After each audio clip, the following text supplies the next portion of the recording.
pas, je suis Claude Charbonneau. Ça fait 42 ans que je fais les fruits et légumes, la viande. La viande, lui, ça fait 8 ans qu'on fait la viande. OK? C'est vraiment...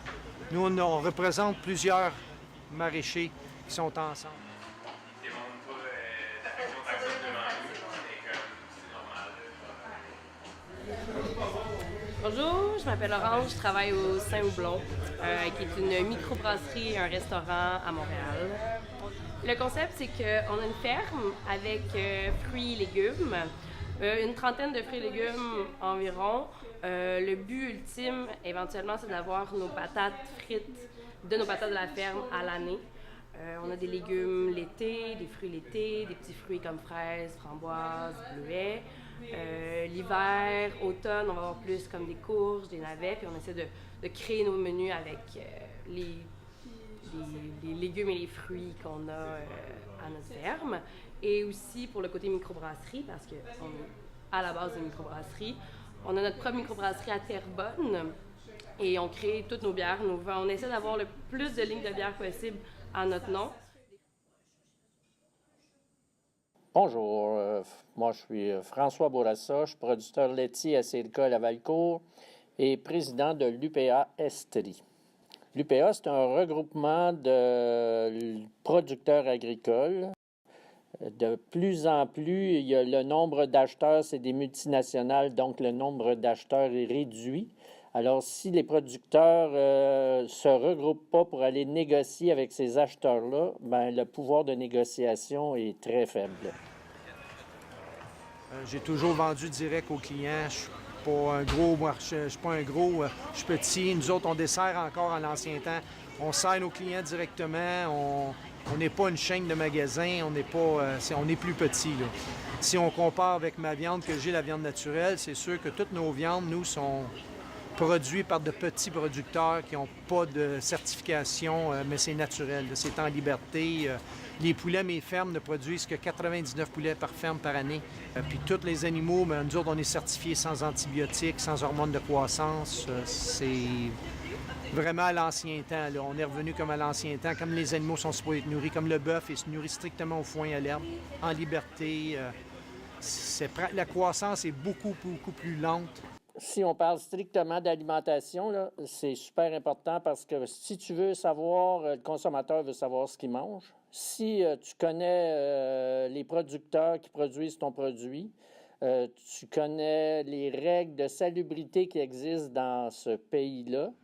Expliquer ça, c'est parce qu'un veau de lait, là, c'est 3 jours après naissance. Il est arraché de sa mère. Il est enfermé dans une cage pendant 3 mois de temps attaché.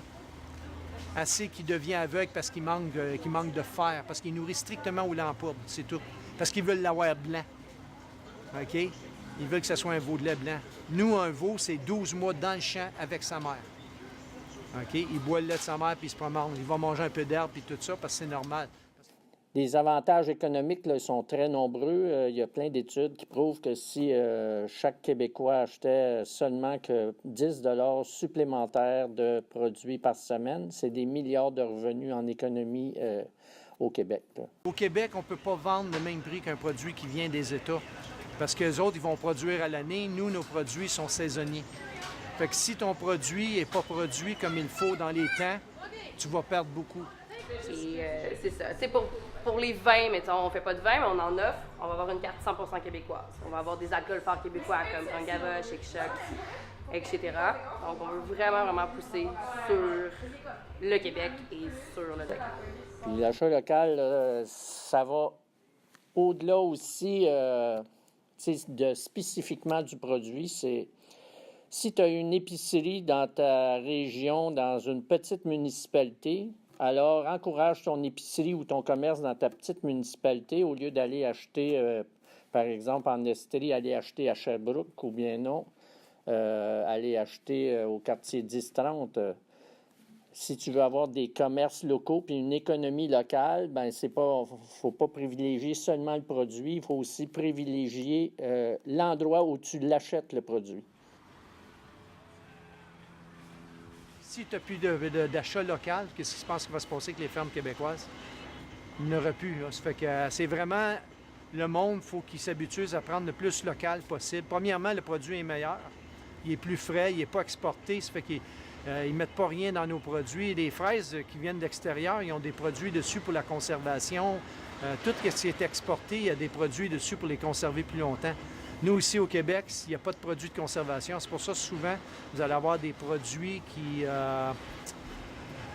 vont mûrir plus rapidement parce que nous, on ne met pas rien dedans. C'est plus naturel. Là. Ça fait que c'est pour ça c'est très important d'acheter tout ton produit local pour garder nos fermes locales, pour garder nos producteurs. Il faut s'encourager parce que c'est ça qui crée de l'emploi ici aussi. Là.